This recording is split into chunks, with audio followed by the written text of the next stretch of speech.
반갑습니다. 국민의힘 예비후보 전성환입니다.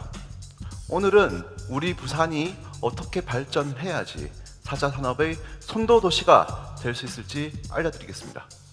이 화면에 계신 분은 다 아시는 스티븐 잡스, 우리 애플의 선도자였죠. 이분은 어떻게 승기를 잡을 수 있었을까요? 히든 키패드는 우리가 가지고 있던 핸드폰, 모바일폰의 기본이었습니다. 하지만 이 키패드를 화면 안에 넣을 수 있음으로 해서 우리는 스마트폰 시대를 열었습니다. 바로 하나의 태블릿 PC로서의 영향을 우리는 가질 수 있었던 거죠. 그렇다면 과연 다른 회사들은 이러한 기술들이 없었을까요? 경쟁상대도 이런 기술은 있었습니다. 바로 그 한 예로 삼성은 이미 모든 기술을 가지고 있었기 때문에 애플을 따라올 수 있었습니다. 우리는 기술을 가지고 있는 것도 중요하지만 어떠한 시각에서 이 기술을 사용하고 또 새로운 아이디어로 많은 산업을 만들어낼 수 있습니다.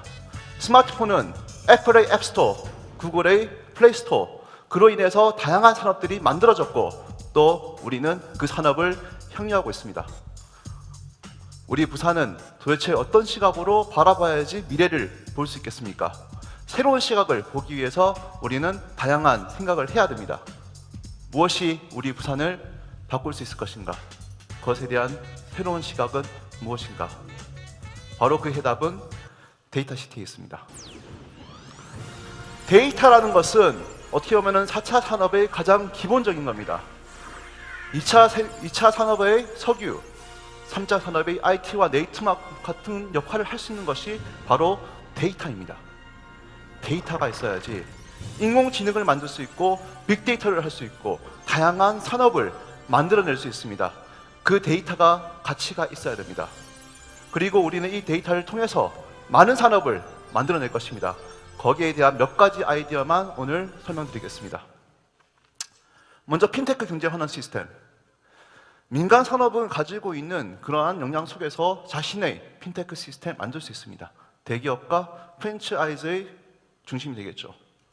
우리 부산은 26.8%가 영세 자영업자들입니다. 본인들한테 맞는 핀테크 시스템 만들 수가 없죠. 우리 부산에서 이 부분을 해결해 줘야 됩니다. 이왕 핀테크 시스템을 만들 때 데이터를 잘 스트럭처해가지고 이 데이터가 가치가 있도록 만들어준다면 데이터 거래소를 통해 가지고 다양한 방면으로 우리는 판매가 가능할 것입니다. 지금 1000명분의 신용 데이터 정보가 1억 원 정도에 팔리고 있고 미국에서는 약 1조 5천억 정도 시장이 형성되고 있습니다. 향후 3년 동안에 10배 이상 이 시장은 성장할 예정입니다. 우리가 이 핀테크 시스템을 사용해서 영세 자영업자들에게 이 시스템을 깔아주고 그 데이터를 잘 가동해 가지고 판매가 가능하다면 첫째, 그를 통해서 중개 역할을 통해서 다시 그것을 돌려줄 수 있습니다. 세금이 필요 없는 기본소득을 할 수가 있는 것이죠. 국민의 세금으로 부를 늘리는 것이 아닌 자기가 만든 그 데이터를 통해 가지고 자기의 부를 늘릴 수 있는 기회를 우리가 제공을 해주는 것입니다. 그리고 그로 인한 세수. 부산시가 독립하고 또한 지방자치를 하기 위한 가장 관건인 세수를 확보할 수 있습니다. 다음은 가덕신공항 물류센터. 물류라는 것은 단지 물건을 넣고 옮기고 팔고 하는 것이 아닌 스마트화돼서 어떤 물품이 언제 필요하고 얼마만큼이 적재돼야 되며 어디로 운송돼야 되는지를 데이터를 통해서 알 수 있습니다. 그것을 위해서 우리가 스마트 물류센터를 만드는 것이죠. 이게 왜 중요하냐면은 현재 보더레스 이커머스 시장, 국경을 초월한 이커머스 시장은 현재 4,500조 전 세계에 빗장이 풀렸습니다. 아마존, 알리바바, 현재 양대 산맥이 이 시장을 다 차지하고 있죠. 우리나라는 아직 없습니다. 없어요. 그렇기 때문에 우리나라가 지금 인천공항만이만 가지고 있는 이 물류, 스마트 물류센터, 그리고 항공 물류를 지금까지 포화 상태로 놔둘 것이 아니라 새로운 물류 체계를 확립하고 그 물류 운항을 통해서 각자가 필요한 곳에 운송할 수 있는 시스템이 만들어져야 됩니다. 그리고 그것은 데이터화해가지고 우리는 미래지향적으로 나아가야 됩니다. 그래서 24시간 물류항공이 필요한 겁니다. 미래는 물류입니다. 다음은 스마트 헬스케어. 우리 부산은 20%의 인구가 고령자입니다. 고령자들은 삶의 질을 확보하기 위해서는 병에 걸리지 않아야 됩니다. 내가 가지고 있는 생체 데이터들, 심장 박동수, 혈당, 체온, 다양한 것들 몇 가지 센서만 있으면 충분히 우리가 모을 수 있고 1차, 2차 의료기관들 그리고 보건소를 이 데이터를 모아서 어떤 병에 걸릴지 예측도 가능합니다. 그것이 바로 미래의학입니다.